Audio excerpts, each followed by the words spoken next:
everybody will be walking around with AI tools on their smartphone. And what this means to different people, and the moment a work is created, it gets copyrighted. To reach that point of technological sovereignty, what steps do you think India could take?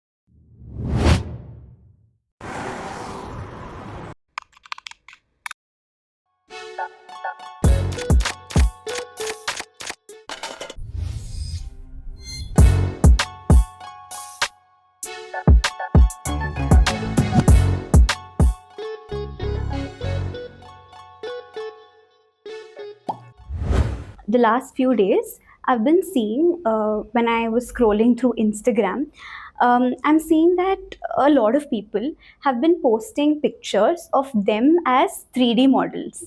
And when I went back and checked, it was Google Gemini's new feature of something called Nano Banana, which basically generates an image. So any image you input, it generates and converts that into a 3D model, a 3D figurine, which looks so real. So that's how we see Gen AI coming up with new things almost every day, things we couldn't even have imagined way back. Yes, that's true. Even other apps like Grok also does something like this.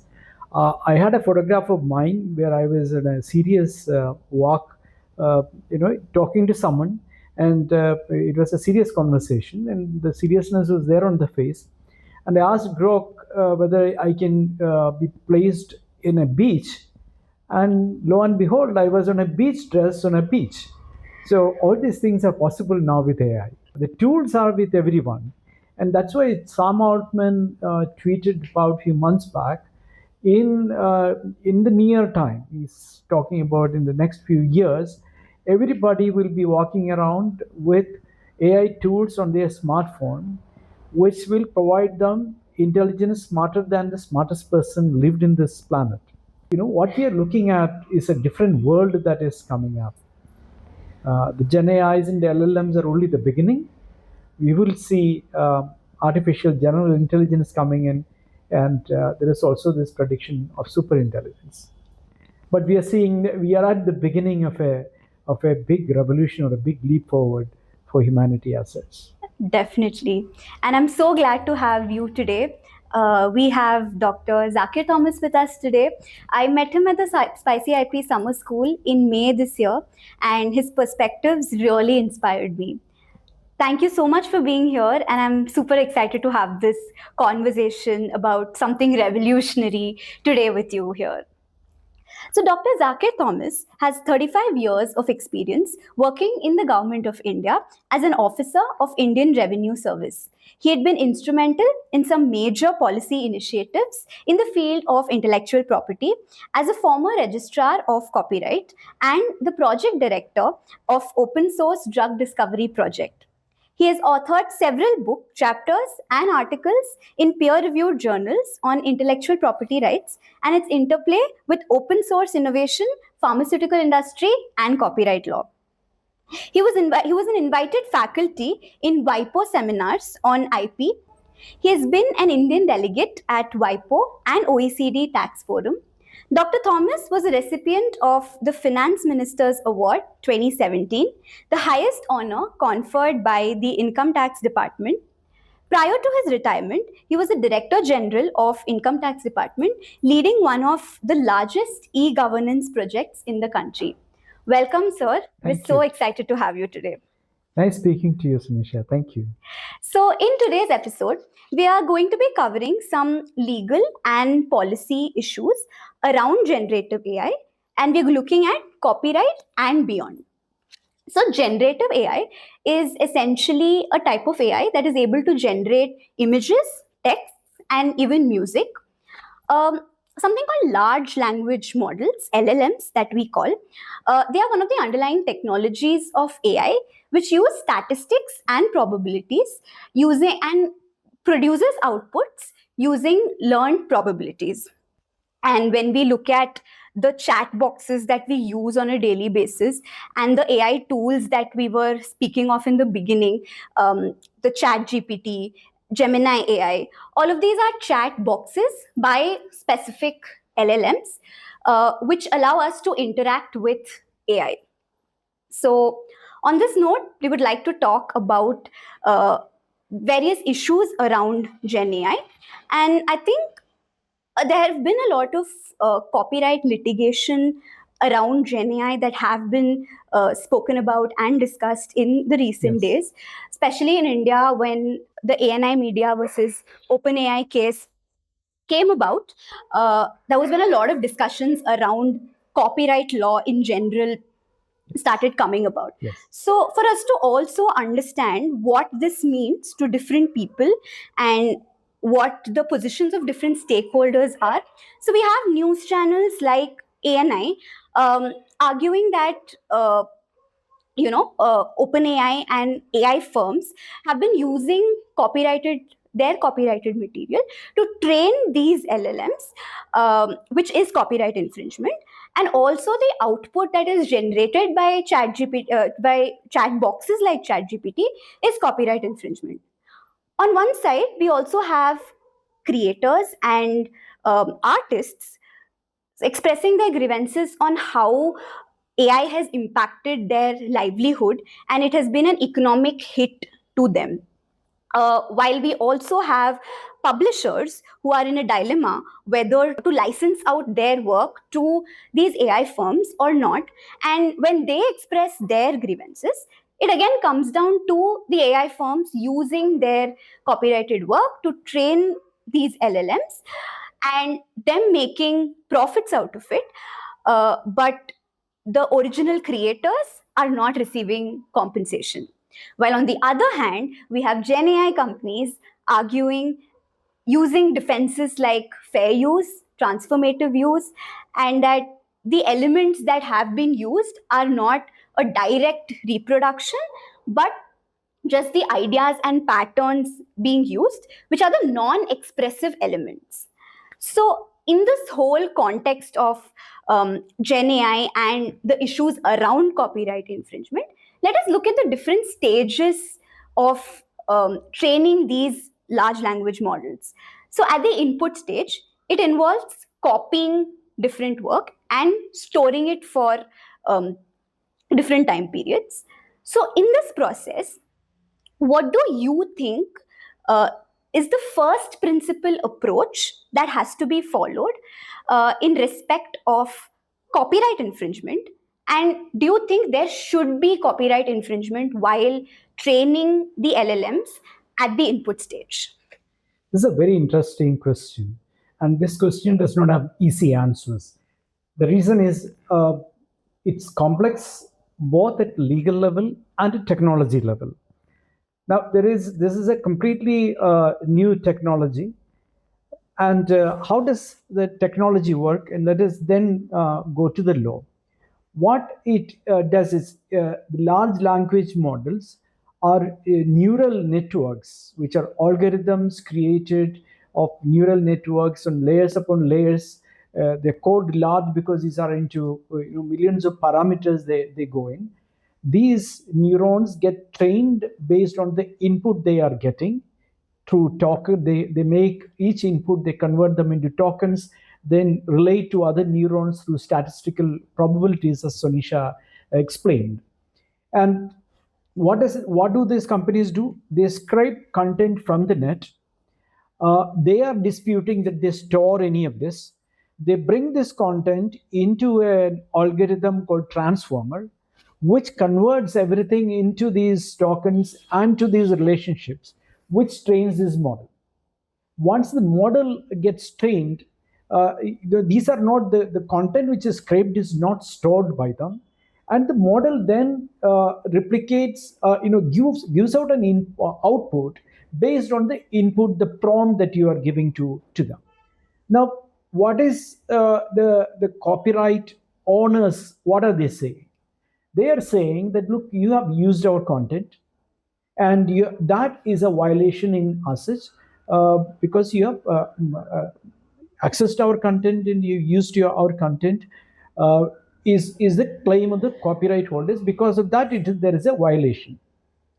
But we should also remember, within the copyright law itself, not all uses are violations, right? With if in a copyrighted material, copyright, the one important aspect we should know: the moment a work is created, it gets copyright only on the expressive elements of it.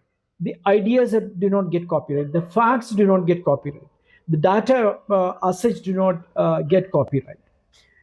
Also, there are exceptions, fair use exceptions, as it's called in the US. In India, it is called fair dealing. So these exceptions are also there. And there has also been historical progress of copyright law, which we will come to that in a while.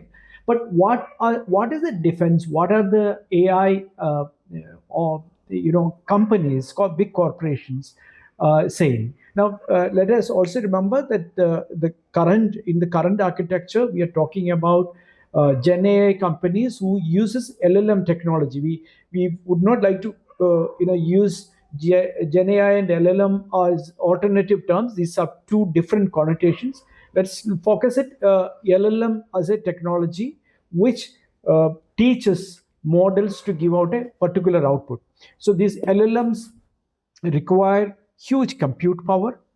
They require hardware, electricity, water to cool down data centers, and then huge compute power and huge training that they do, for which they require large data sets. Now, all these are possible only by major companies. That's why you see very few companies are there in this field who are making what is called foundational models. These LLM models are called foundational models. Now, the content which they are taking is the core question when it comes to the input stage, whether are they violating copyright or not. In this context, now what are the companies saying? And I think Gen AI companies are coming up with the defenses of fair use and transformative use. So, what is going on from that context? Yeah, their argument is based on the technology. Without understanding how the AI technology works, you probably will not be able to understand their language. As I said initially, they are taking content that they are not denying. They are scraping it from the web, and it contains all kind of content. And they take the data, they sanitize the data, and then they send the data into this algorithm, which is called transformer, which transforms, which picks up the data from this content. It's not the content that is taken. The data is taken and then converted into tokens, which connects a statistical probability between these neurons, which are called weights. And so, what is it? Content provider saying we are not storing this content for replication. We have completely the machine does a transformation into zeros and ones into through its neural networks to have to create statistical probabilities, so that it can, when a prompt comes, it can give a relevant output. So they are denying copyright infringement. Now, in this context, you have to remember two things. One is, like, there are things which are protected. I won't say things, works which are protected by copyright, and works which are outside the purview of copyright. And at the core of it is what is called idea expression dichotomy. Ideas do not get protected by copyright. Only the expressive element gets protected. The data is not protected. Facts, basic facts, are not protected. Anybody can replicate it. So these are outside the purview of copyright. Then within copyright, you have fair use and fair dealing. And there are a number of other cases as well, which have also been a precedent of it. Now, if you look at the legal, foundations of what AI companies are talking about, they are basing on the two famous Google Books cases. In both the cases, Authors Guild sued. The authors are the ones who are actually protecting their content, asserting their copyright on it. What did Google do? Google took all books and created the entire books that are available. They have scanned and they created a library of it, and for people to access. Only thing is that you have only limited access to that. So Authors Guild went and sued them because they have scanned, they have stored, and they are also showing it to the people. But what did the court say? Court said, look, it is not replacing the market for authors. In fact, it was the Google's argument, it is enhancing the market, and therefore it was held as not as an infringement, and it is fair use by Google. And then there was this Haathi Trust case. What did Haathi Trust do? Or Haathi Trust, is a conglomeration of universities. Google gave this book content, which they have digitized, that data to this Haathi Trust, and they run what is called data mining on this, like to explore, like for example, patterns, the simple things which librarians who study library informatics do, those kind of data mining they did, and that the court held is not infringing. So it, because it has taken the data out of it, so it's not that was held as not infringing. Could you explain a bit on what data mining is? I think it's an exception of text and data mining. Yes. Which text and data mining has now become a hot topic in the context of AI, LLMs, and the generative AI, because the technology needs large, vast quantities of data, because it needs to create these relationships, which it runs into millions and millions of parameters. That's why it's called large, not because it's taking large quantity of data. It is creating large the statistical probabilities. It is doing these connections in the neurons which it builds, the tokens which they make, the weights they create within the model is huge in large. It's massive. So how do they do it? They do it by taking the entire content. Why are they doing it? Unless they train the model on large amount of data, they are ultimately exposing it to the public. Public is getting an output. The output will contain possible biases, possible wrong information. So they, as a provider of service to the public, has a responsibility to provide the correct information. If they have to provide the correct information, they need a large amount of data. So they are scraping the entire content from the internet, taking it through this algorithm called transformer, training the data set to generate this LLM models. Now, there is even a talk about them hitting a data wall. At some point, there would not be any further content that is available to train, because you've taken the entire content and trained. And their argument, there are some scholars who have stated that, like, if you are going to give an additional layer of copyright protection which limits the ability of these AI companies to access the data, then they might hit data wall sooner than next 3-4 years, which is already being talked about, which will adversely affect public interest. So there are hugely complex issues that are involved here. So that is why European Union has come out with a text and data mining exception, that you acquire content, and then out of which, if you do text and data mining, that will not be a violation. Now, because probably US has this Google cases, it is probably not requiring such a law. But remember, the US government, the administration, had come out with some directives. The White House had come out with some directives in January 2025, where they said there should be minimal regulation so that AI companies can progress. In order the technology progresses, one of the policy statement made is there should be minimal regulation. So countries are both US and China, which are leading this race, are trying to help their own big corporations to go ahead with technology. At the same time, there is also copyright holders who have this valid concern that their content is being used, whether they will be their market will be affected. These are all serious concerns that the copyright holders are raising. Right, and until courts come up with more clearer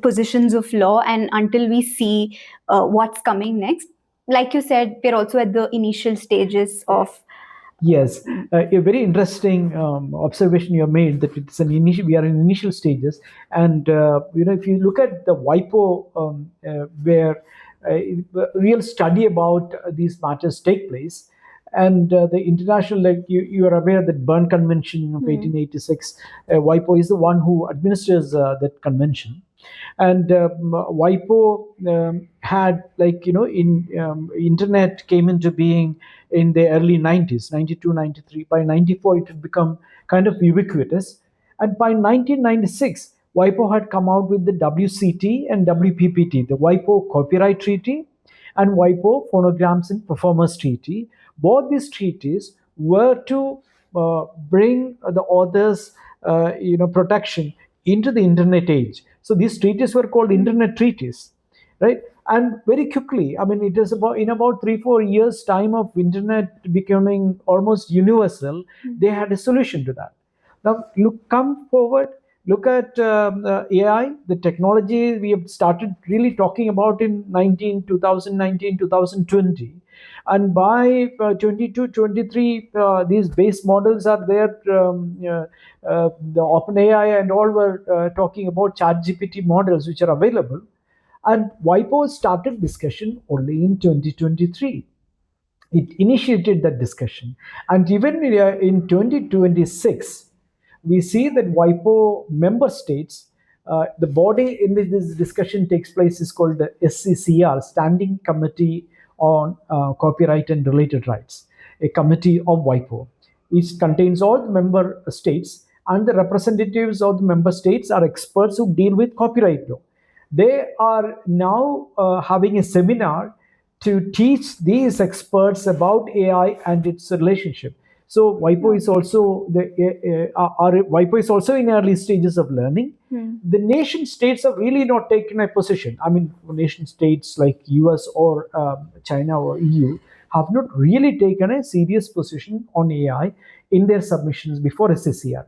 So it's still early stages, and the students of law, it's a very interesting time to look at these legal aspects, because this is it's a new field that is developing. That's when we should get on it, because as the tide comes up, we should be on the top of it. So, as we were talking about how things happen in the input stage, and how you were mentioning about, you know, countries not taking a stand, and that we have to wait and watch to see how we are developing, considering we are at the nascent stages. When we look at the output stage, um, it's also that, so there are a lot of contentions going on. We have been seeing debates on how these foundational models are actually taking in the data, and whether they are storing it, how the memorization happens. Um, with respect to all of that, there is, it also seems like, um, when the reproduction actually happens, it's not a direct replication, but it's more of the styles, ideas are being taken and reproduced. For example, if we input these foundation models with, say, 15-20 books of Enid Blyton and ask for an output like Enid Blyton's style, what we would obtain is not the direct copy of Enid Blyton's book, but what we are getting is something written in Enid Blyton's style. Yes. So, in that context, do you think that the answer to these questions lie just in copyright law, or do we also have legal frameworks outside of copyright law we can look at? For example, even AI policies or AI regulations. For example, USA came up with the USA Algorithmic Accountability Act, and there was this white paper policy that you had just mentioned about. So, do we see answers beyond copyright law, or are we it's limited? yeah, it's very interesting, because again it goes back to the root of whether it memorizes, whether it regurgitates. These are the words that are being used when some kind of a possible reproduction happens. Now, it goes back to the root of the technology.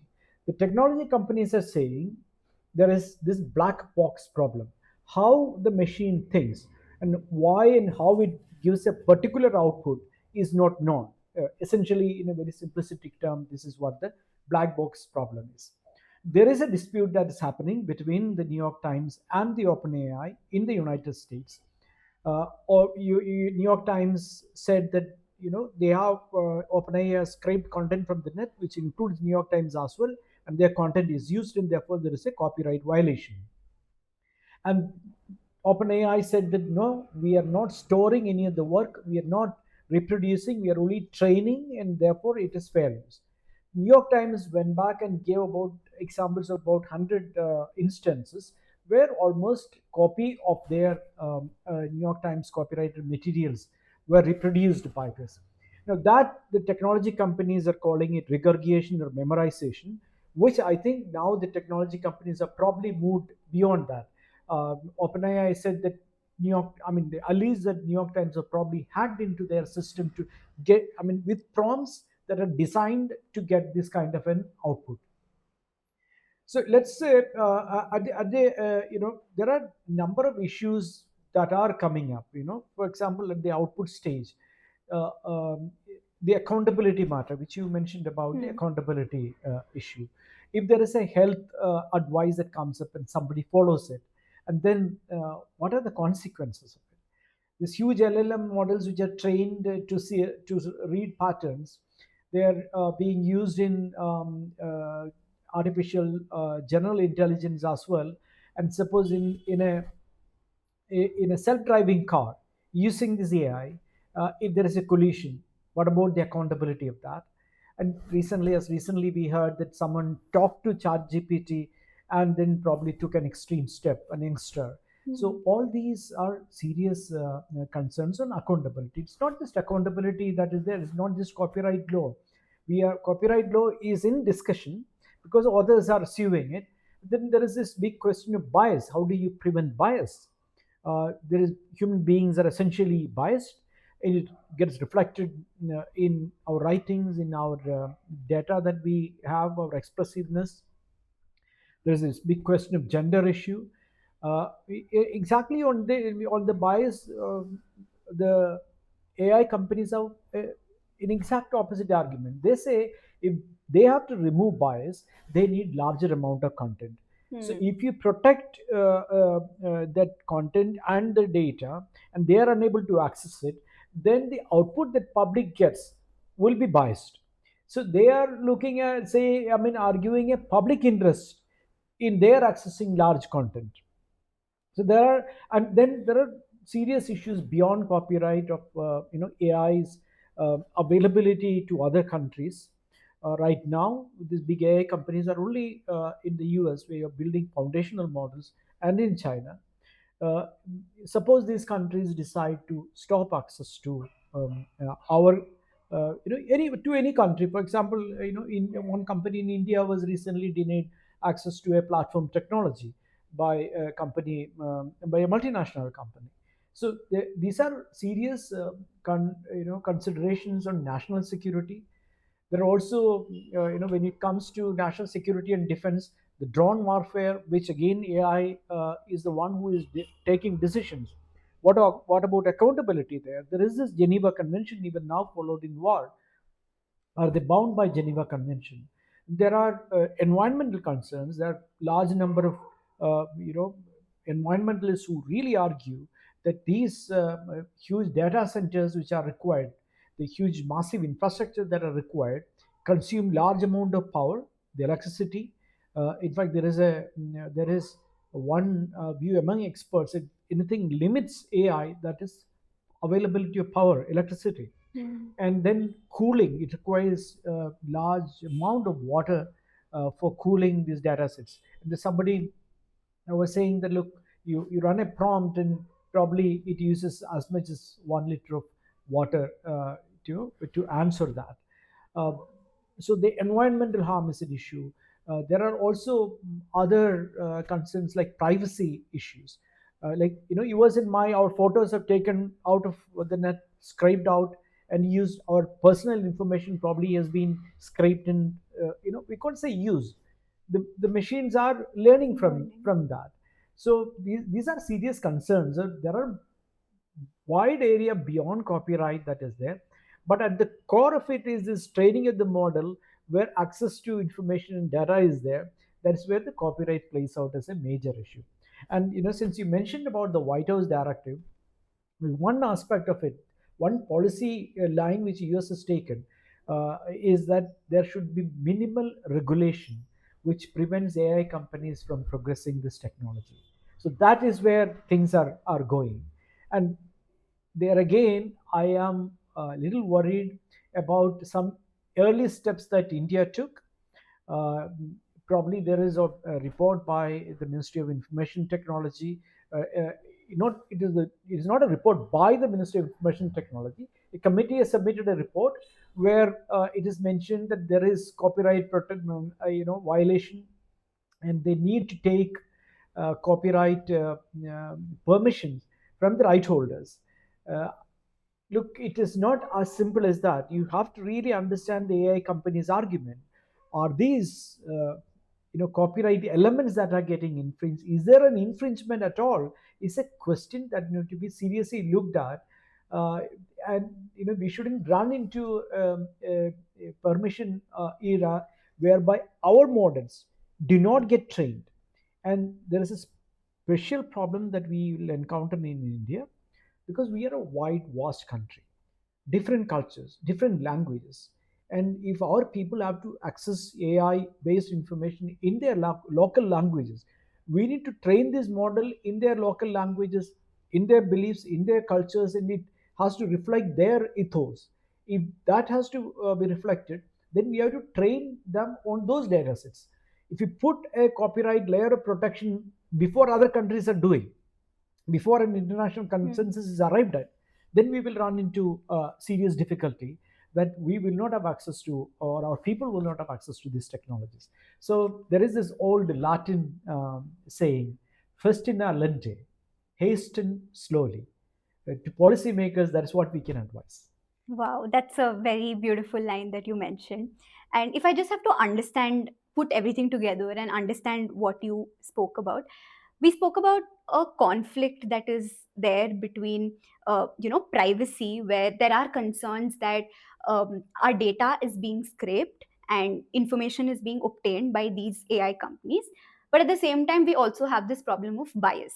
So until the AI companies have all the information, how are we going to solve this problem of bias? Yes. And when we try and look at this issue of bias, which includes language, culture, gender, and like even the regional importance of having regional knowledge and access to regional information, including the regional language in our own country, also comes the problem of how inclusive it is.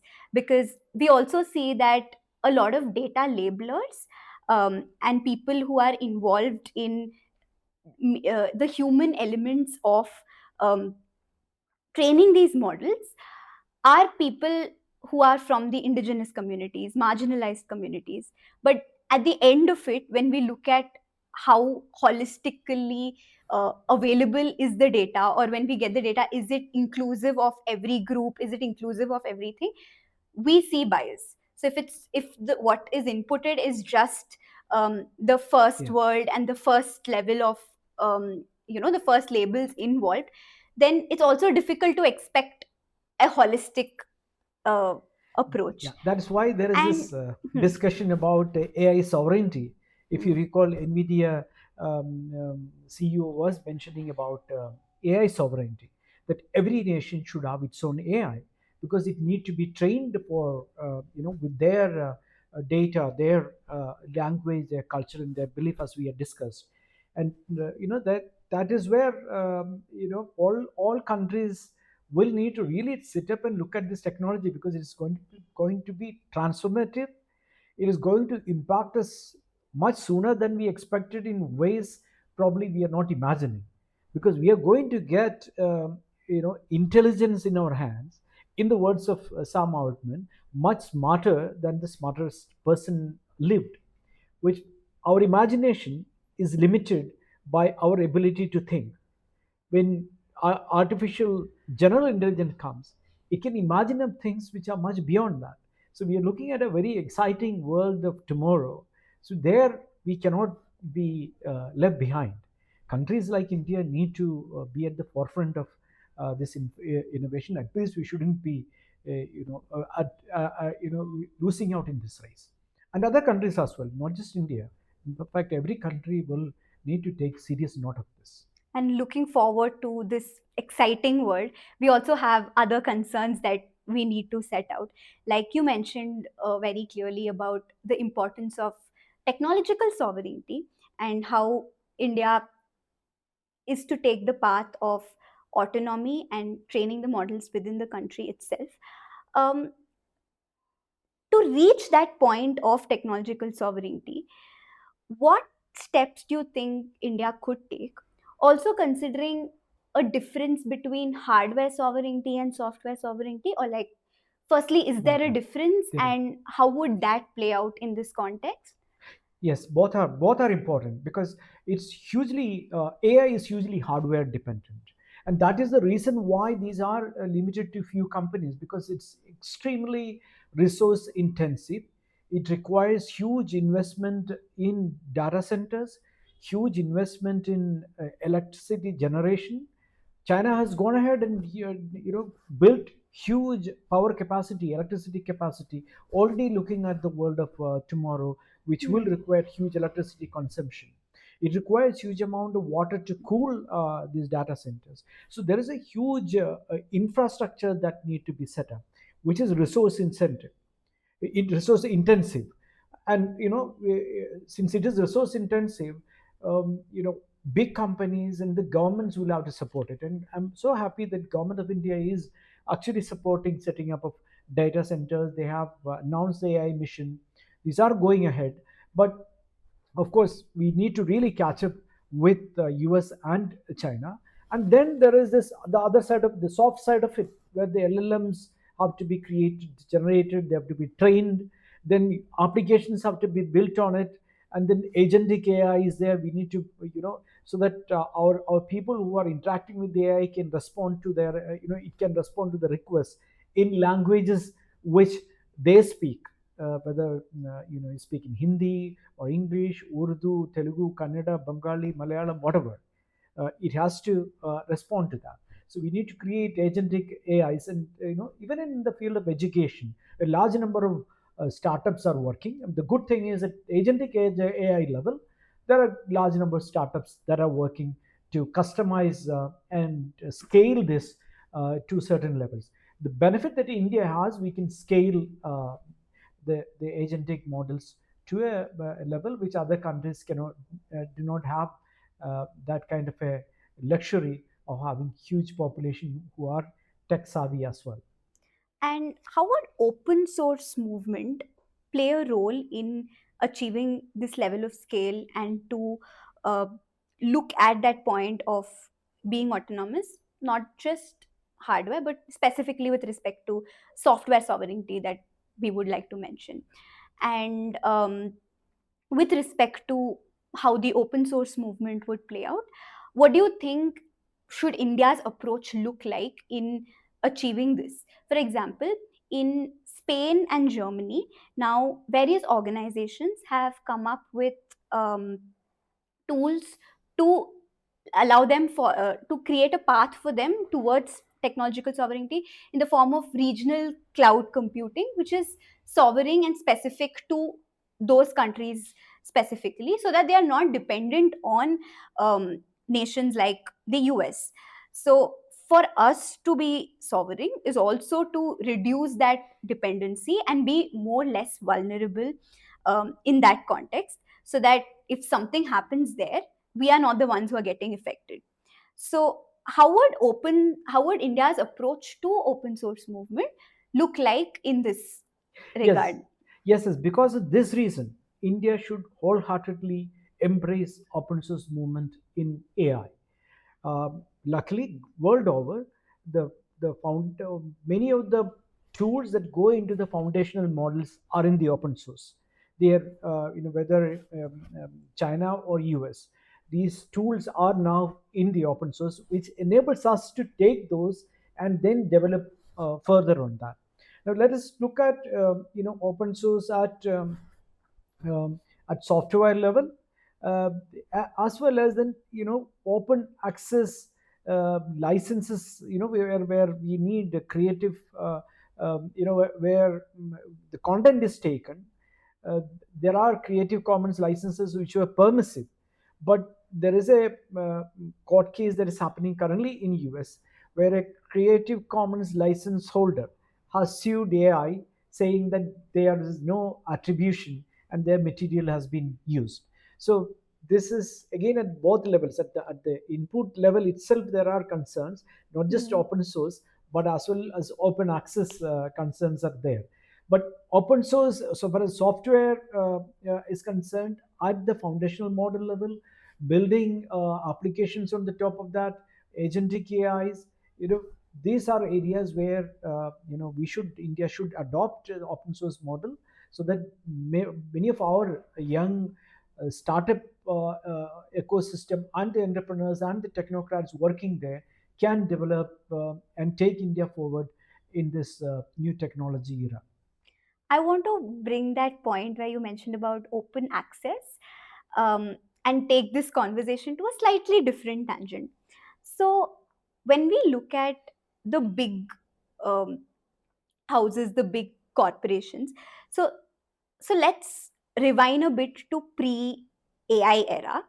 So at that point of time, there was a lot of conflict between the publishers on one hand and authors and composers, specifically in relation to the music industry. So that bargaining power, where all the control and power with respect to access was in the hands of the big publishers, because of which the authors of underlying work were not compensated enough. And in order to solve this problem, India had to take the Copyright Amendment Act 2012 route to ensure equal royalty distribution. But now, on the post AI era, we see big AI firms, specifically clustered in the West, who look like taking up a lot of bargaining power and control in terms of access to information. So, AI has now become a repository of knowledge which everybody looks to go to. So, in that context, it's also becoming like an intermediary through which societies access information, which is affecting the way societies produce and access knowledge and information. So, just like how publishers were that intermediary to access Yes. information then, now it is Yeah. the AI companies who are becoming the intermediary to access information in today's Correct. age. Correct. So, in this context, what do you think is the importance of public AI systems? And firstly, how important are they? And in order to address a larger question of the information ecosystem and access, what do you think should the route be? This is an interesting question. You have actually summarized the author's argument in the copyright holder's argument in that question. Let's just go back a bit in time, as you said. There was an interesting, I mean, some of you might be remembering we had video cassette recorders, Hmm. VCRs. When VCRs came up in the 80s, Sony had this VCR and they advertised, if you don't miss your favorite TV show, you can record it, program to record it and play it later. So the content holder sued them, saying that you're enabling large scale infringement of their content. There, the court ruled that Sony has only provided a tool, an instrument, and the individual had anyway the freedom to do what he is doing. So the Sony, which is the intermediary, has not violated the copyright.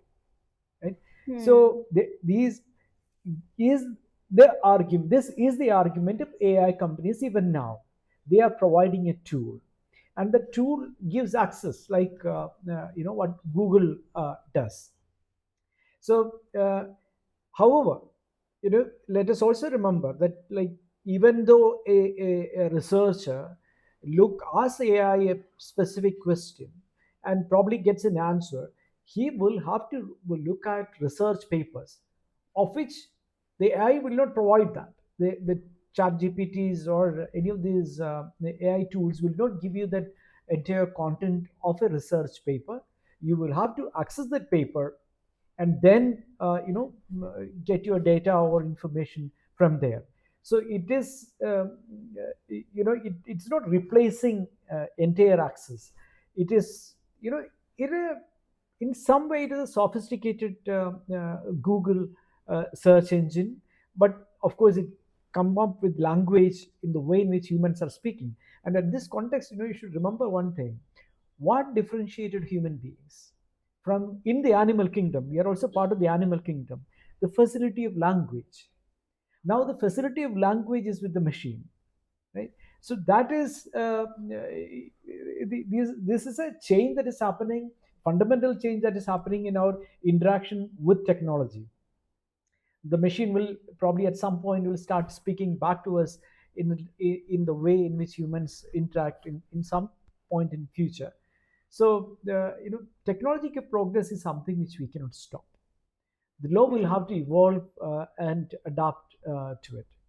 I really like how you brought language as a differentiating factor between humans and machines, which reminds me of an article, a post that I read on the Spicy IP blog um, about uh, an analysis of a paper by Benjamin Sobel, where Benjamin takes a radical position, a kind of radical position, where he points out firstly the difference in approach of human learning and machine learning. So, what he says is when humans learn, it looks like copyright law is being stringently followed, and for us to access, say, copyrighted work for research purposes or any educational purposes, we still have to go over the publisher's paywalls, and which involves huge amounts of licenses and money. But when machines learn, they are ready, or they are able to take, they have that capacity and ability to take the exception of fair use and a lot of other things we spoke about, like text and data mining exceptions, even.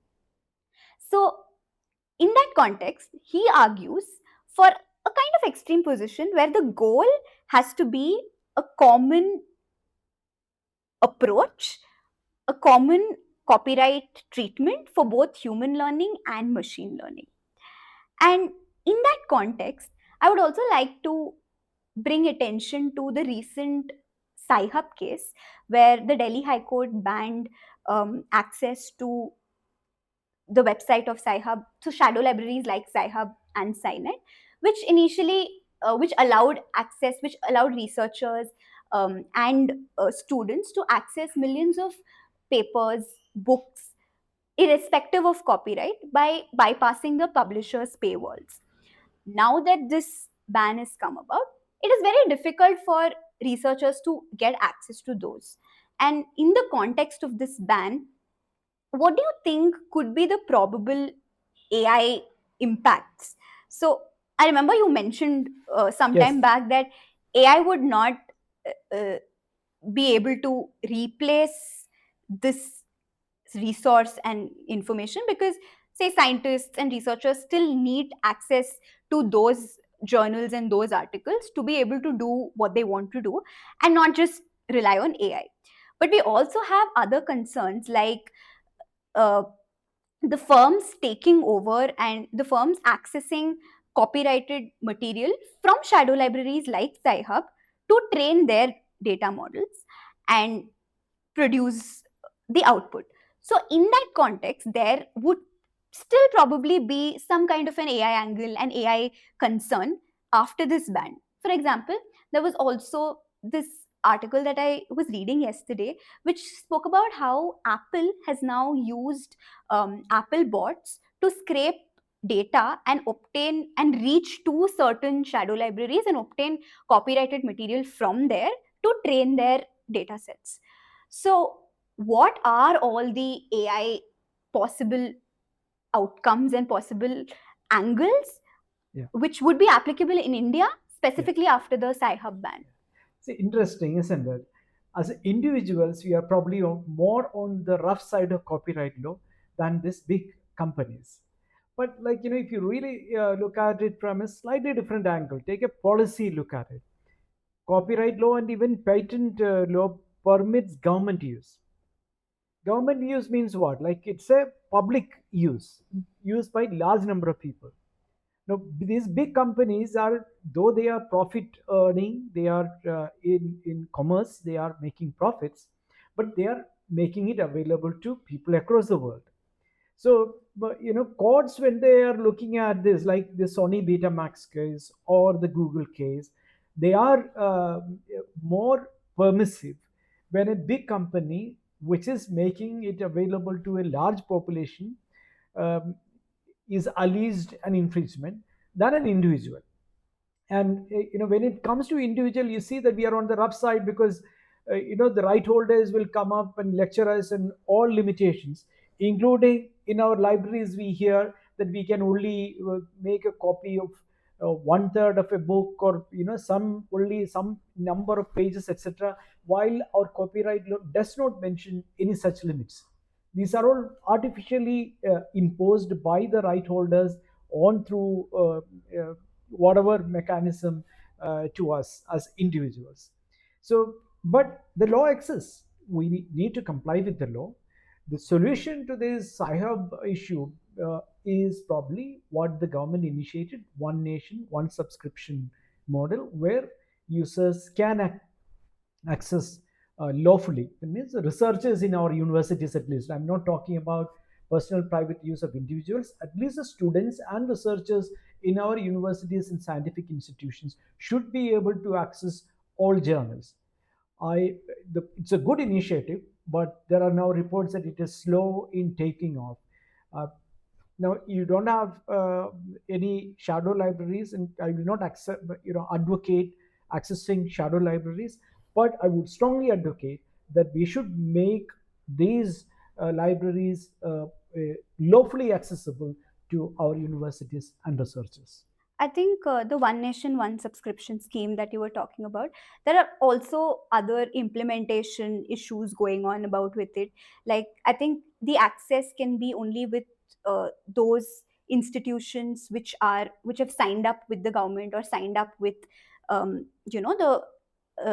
the government, which basically with the scheme. So I think even their accessibility becomes an issue, because those institutions which have not signed up would not be able to reap the benefits of such a scheme. Also another issue that was going on about with it was that the government was paying a lot of money, but also that some of these articles and papers are things which are already there in open access, but the money is being paid, but to access something which is already available in open access. So I think there are also implementation issues which have to be resolved before taking off the one nation, one subscription scheme.